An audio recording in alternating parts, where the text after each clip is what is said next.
Tandang-tanda ko pa yung umpisa. Pero hindi ko maalala yung dulo. Kahit pilitin kong alalahanin, intindihin, hindi ko pa rin malaman kung papaano humantong sa ganito. Wala sa plano ko ang pag-alis mo. Hindi ko inaasahan, hindi ako naging handa sa paglisan mo.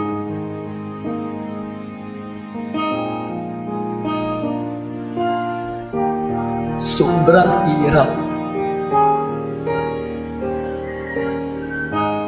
Dahil bawat minuto, bawat segundo, ikaw ang sinisigaw ng buong pagkatao ko.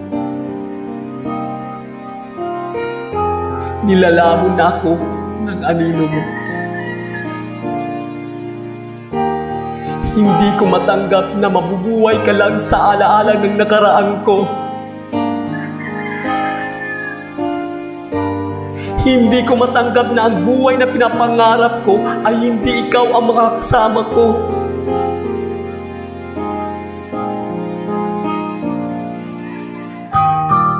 Sobrang sakit. Sobra. Masakit. Ang sakit ng ginawa mo.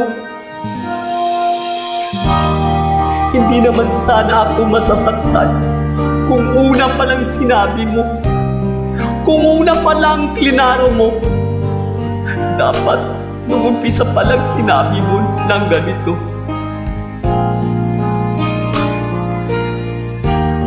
Mahal, bakit tinigin lang kita ng sobra? Tapos, iiwan din kita agad pagsawa na ako. Mga tanong na alam ko din naman ang kasagutan. Pero pinipilit ko na lang ang sarili ko na baka sakaling pwede pa tayo. Sa bawat paglipas ng panahon, ikaw pa rin ang aking mahal. Mapasayo akong buo ang aking munting dasal. Tatawanin ko anumang harang, balakid at sagabal. Mapatunayan aking pag-ibig hanggang sa araw ng ating kasal. Napapagod din naman ako. Nakikita mo ba talaga ang halaga mo? Halaga ko! Ginagawa ko naman para sa iyo.